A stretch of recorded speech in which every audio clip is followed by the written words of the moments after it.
Hi. Today we are going to see the 107th stotra.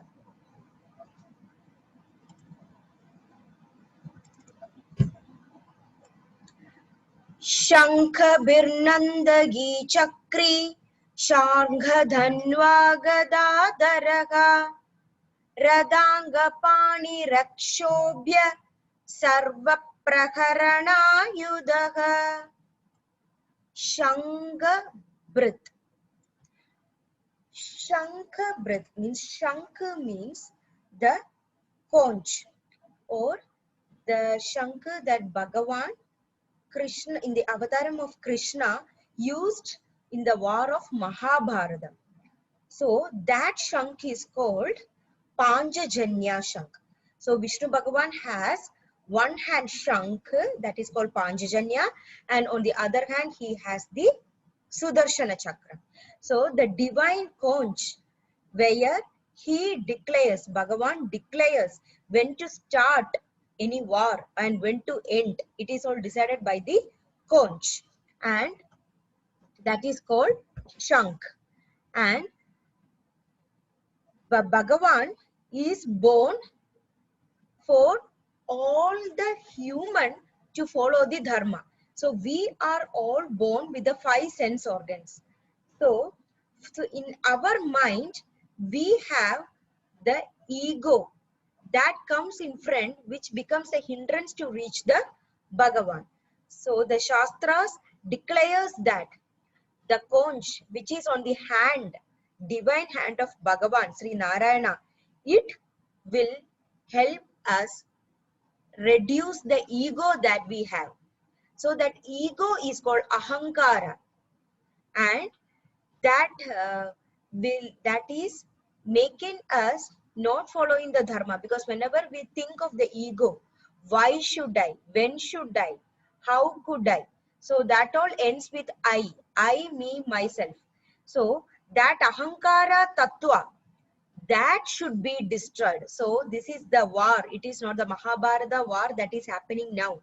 It is the war that is happening inside our body. That war is to be started with the Shankh of Bhagavan. That means our ego should be destroyed. Then the Bhagavan will use that Shankh to end that war, because once the ego is done, then we will be eligible for the moksha. So we will reach, our soul will reach the Vaikuntham.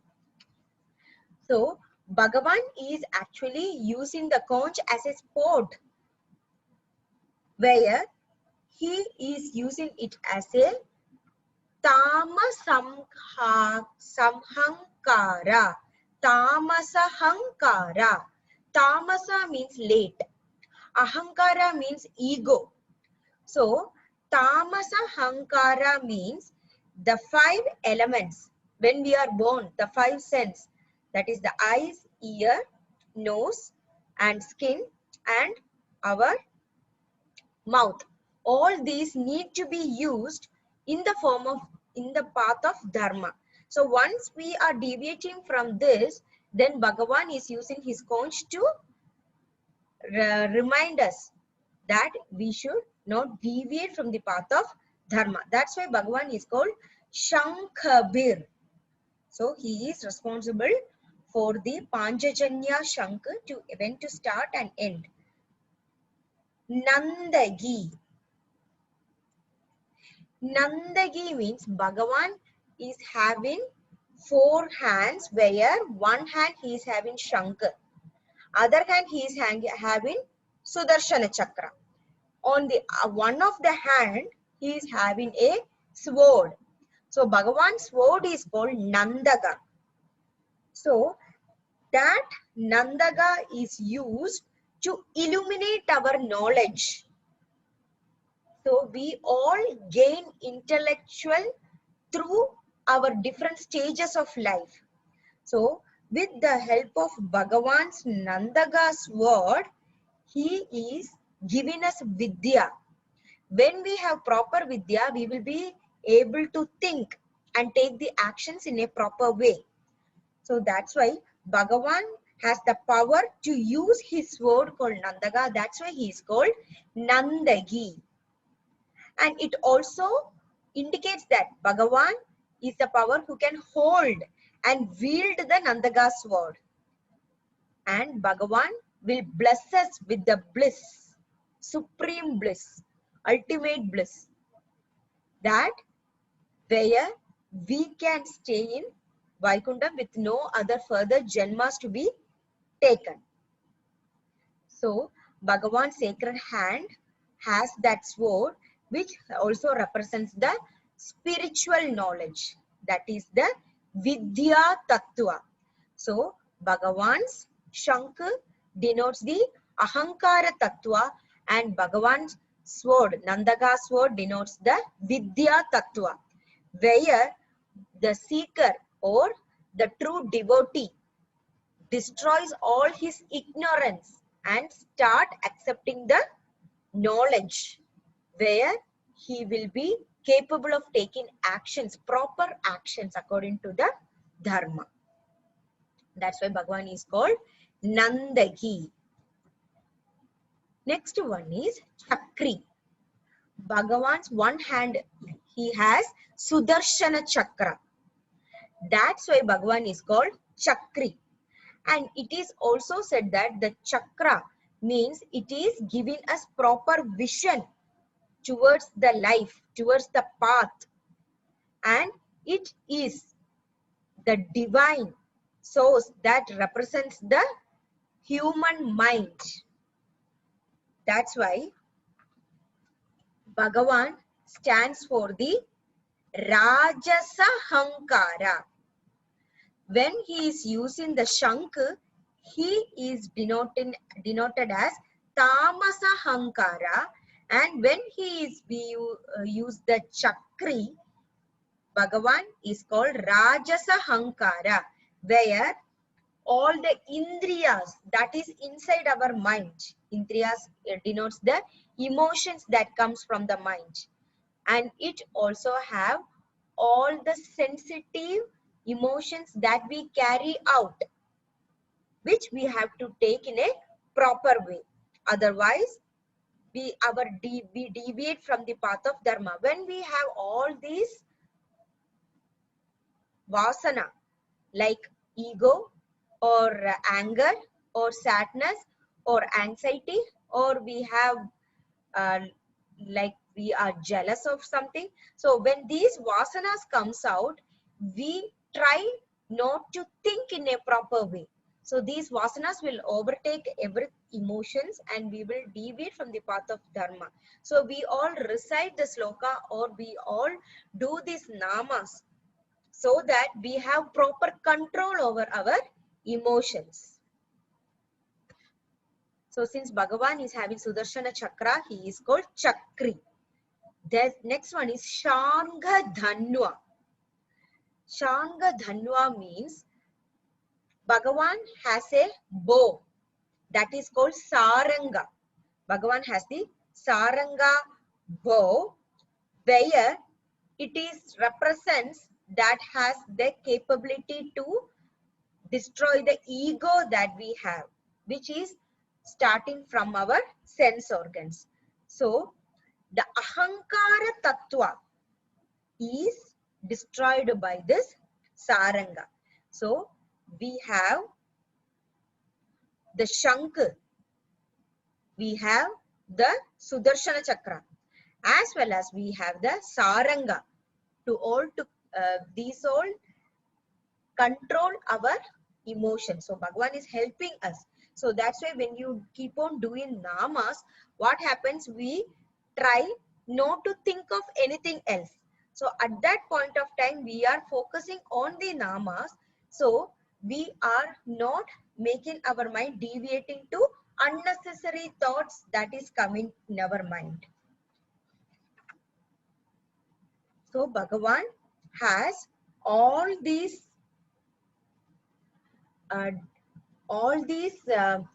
ability to control our sense organs, and he also has another name called Gadadhara.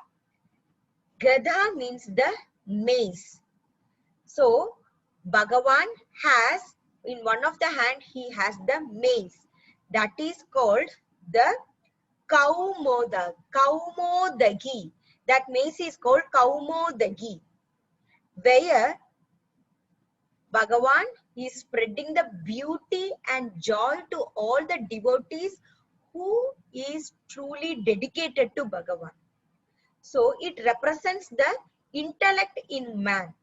That's why the Kaumodagi mace is called Buddhi Tattva. So with all, each and every weapon, Bhagavan is giving us different tattvas that is most required for us to control our emotions and go in the path of the dharma. So whenever we have to take any proper decision, we have to use our buddhi rather than the mind, rather than the emotions. So for controlling the actions that we have to do, we have to think properly. For that, Bhagavan is using the mace or Kaumodagi to help us take the actions in a proper way. That's why Bhagavan is called Gadadhara. Gadha means Kaumodagi, mace, and Dhara means the power who is having it. That's why he is called Gadadhara. Next one is Radhanga Pani. Pani means hands. Radhanka means the chariot. To control the chariot, we should have the wheels in a proper way, as well as we should have the thread that is holding to make the chariot go in a proper way. So Pani means hands. So Radham means the chariot. Anga means the part where it is controlled with the hand. So the hand of the chariot, the thread is controlled by the hand of the person who is driving the chariot. So in the Mahabharatam, where at the time of the war, Krishna controlled the Radham or the chariot of the whole war. Even though he was taking Arjuna everywhere in the chariot, he was actually controlling the whole Mahabharatam. So he takes the decision. He has already taken the decision, but he is still executing it by giving us the most famous epic to understand, to make it as a real rules. What will happen if you take like this, and what are the rules we should actually follow. So the wheel of the chariot is the weapon for Bhagavan. So it is also said that the chariot is our body, and the thread of the body is controlled by the mind, and the hands that is controlling the mind is the intellect. So we should have a proper knowledge so that we can control our mind properly to take the correct action through our body. So we should have the proper knowledge for that. To get the knowledge, we should understand the power of Bhagavan. So for that, we have to do the devotional chant. So we have to keep repeating. That repetition will make us understand the fact more and more clearly, so that we don't forget. That's why through the continuous repetition, all the things are becoming by heart. So the Radhanga Pani, all the actions of our own body is self-controlled. So the Atma or the soul inside the mind, or it is inside the body, it is all the part of the Bhagavan. So Bhagavan's amsham is within us. That's why we are able to take the proper decision. We have the ability to think properly. It is all because of the Bhagavan's amsham inside us. He is actually us. when he creates each and every being in the universe, he is coming as a part of it. That's why we say that Deva Dhinam. Deva means Bhagavan.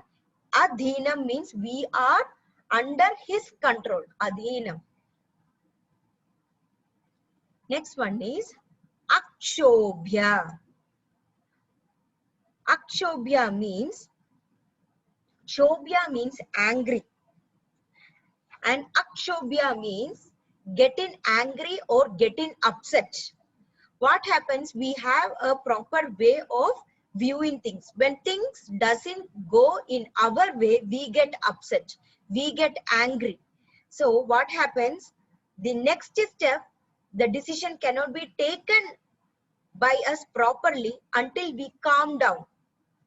So we should have a proper way to calm ourselves when the things do not go in the way that we think. So for that, we have to have the proper way which brings peace and calm to the body when we get angry or when things are not going in our way. So for that peacefulness or the patience or that control over the mind, it is not easily attainable. Through a process of continuous meditation. Meditation doesn't mean that we close our eyes and we just focus. It means that we are calming our mind and we are getting the control over our emotions. So when we get upset, what happens? We can use all the above weapons, whatever we said, the Shankh, the Chakra, the Gada, and everything, the bow, everything, to control ourselves. Through the Chakra, we should control the mind. Through the Shankh, we have to control our actions. And through the Gada, we have to use our intellect properly. And through the Saranga bow, we have to make sure the words, we are using the sense organs in a proper way. The words we are using properly, the things that we are seeing properly. We can see everything, but the things that we perceive, we decide what to perceive. And the things that we hear, we can hear a lot of things, but we decide what we should take into our mind. That should be controlled by ourselves. That is only, that can be controlled only with our proper knowledge of power of Bhagavan. Even everybody has power in ourselves. So the self-motivation, it starts from the soul in itself. Even when we are so tired, even when we are not able to do anything, the power of mind can do magic. It can still work. It can still motivate you. On the other way, even when you are in a proper health, you are strong enough. When something is upsetting you, you will not able to go forward and complete any task because the mind is not motivated. So that's why we have lots of motivational classes, motivational speech, motivational things around us. The only way we can motivate ourselves is only by our mind. Only if we think that we can do it, we can take the next step in a proper way. So it is all inside ourself. It is inside our body that we can motivate and go ahead. The next one is Sarva Praharana Yudha. Sarva means all. Praharam means, actually it's like fight. Ayudha means the weapon. So Sarva Praharana Yudha. Bhagavan has the weapon to fight for the dharma, against adharma, to protect everybody. That's why he has to take the avatarams. Even we have weapon in ourselves. One of the main weapon is the peace. when something is happening, it is better we think twice before we act. And the second one is, we should stay calm and take decision. When you are angry, we cannot take proper decision. When you are sad, we cannot take proper decision. And when you are so much of jealous, whatever decision we take, it doesn't go in a correct way. So these are the weapons that we have is to fight against all these vasanas inside us. So the kinds of all the vasanas, it can be conquered only through the proper control of the emotions. And there is no rule or specific rule for that. The only thing that we can do is the constant prayers or the constant knowledge that we earn. We have lots of Vedas. We have lots of scripts. Not only in our script, there every script that beings or any human being are using, everything goes straight to the same place. So Bhagavan accepts everything. The only way we can reach or control emotions is the proper knowledge, and we should know how we should act. Even when you act in a improper way, things will go wrong.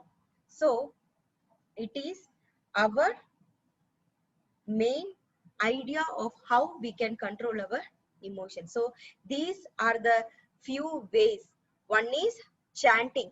Once we chant, we get the power, that positivity that will help us take good decision. The second way is at least 10 minutes of constant focus. That constant focus doesn't mean that meditation. It can be through any prayers or silent sitting or thinking of what we should do before we take a decision. Think twice. That will help us. And third one is the deep sleep. There are three things that we do. One is the awakening stage, that is the daytime, where our mind is awakened. Third one is the deep sleep. When we are at night, when we sleep, our soul will have a conversation with Bhagavan. That's why when you have a very good sleep, our mind will be fresh and we can take very good decision. At that time, whatever happens, our mind will be in the Sattvika mode. That's why early morning is the best time to do the prayers and take decision. So what happens, slowly after the day goes by, we will interact with lots of things. Through that, the Satvikam will come down.